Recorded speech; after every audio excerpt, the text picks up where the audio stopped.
Meditation क्या है?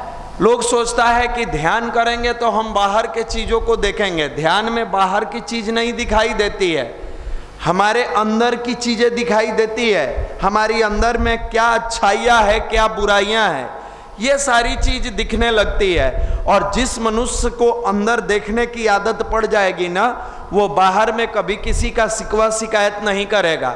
वो बाहर में किसी चीज में उसको मजा आएगा ही नहीं। कितना भी लोग कहे कि अरे देखो ना तुम्हारे चाचा का लड़का ऐसे है वैसे है, कोई बात नहीं, रहने दीजिए, हमें तो अपने देखना है। यहाँ अपना कौन देखे? जान रहे हो फलानवा जो है ना मेरा दोस्त, खाली मोबाइल चलाता है, अपने अंदर झांक के देखे? नहीं नहीं, वो तो थोड़ा बहुत हम IPL देख लेते हैं। अपना समय थोड़ा बहुत, दोस्त के समय केवल वो देखता है। तो ध्यान मनुष्य के अंदर झांकने की प्रक्रिया है।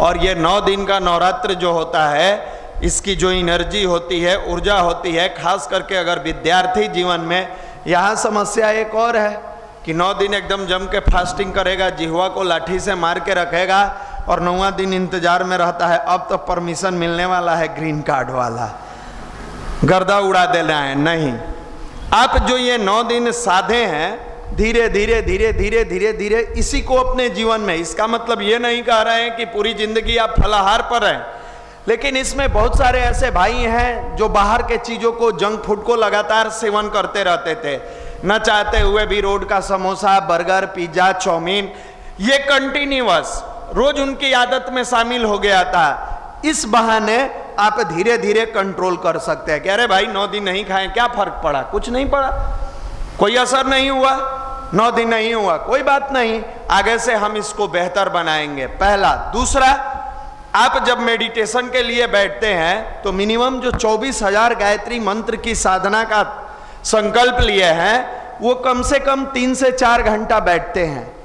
आपका जैसे नवरात्र समाप्त होगा, ये बैठने वाली आदत आप सेल्फ स्टडी पर ले जाके जोड़ देना।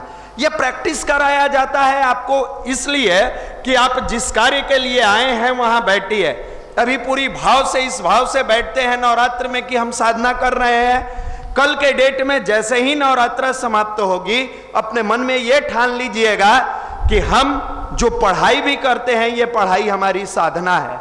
और सेम समय में सेल्फ स्टडी, जब आप अपने टेबल पर बैठिए, इसी भाव से, इसी उमंग से, इसी ऊर्जा से, इसी जोश से कि एकदम साक्षात हम सरस्वती की आराधना कर रहे हैं और अपने सब्जेक्ट पर समय दीजिए। आप देखिए ना, विश्वास मानिए, आपको साथ में बैठते हैं या देखते हैं या मजा ले रहे हैं तो आपको लगता होगा कि ऐसा सब जगह होता होगा।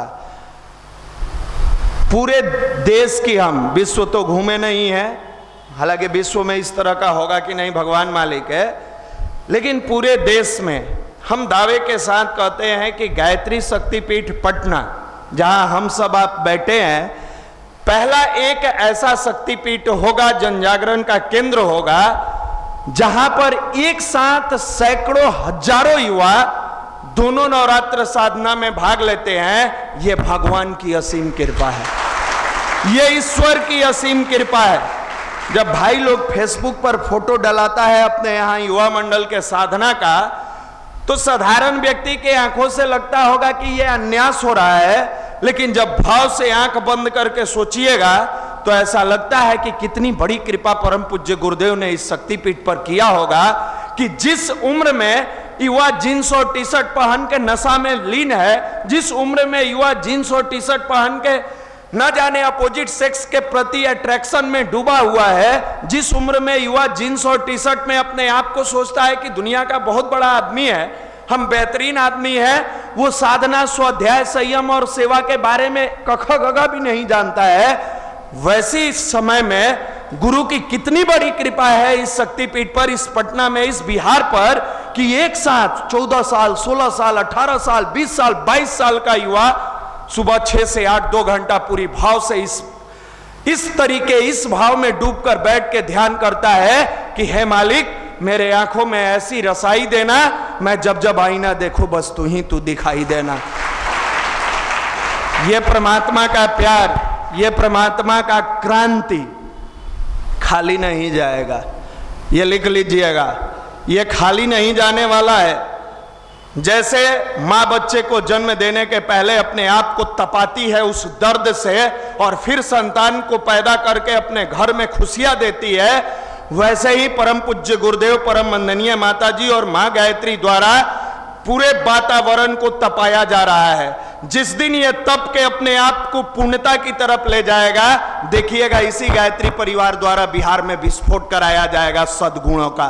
इसी गायत्री परिवार द्वारा पूरे बिहार के युवाओं को दशा और दिशा तो मिल ही रहा है, इसी जगह से पूरे देश के युवाओं को दशा और दिशा देने का काम किया जाएगा।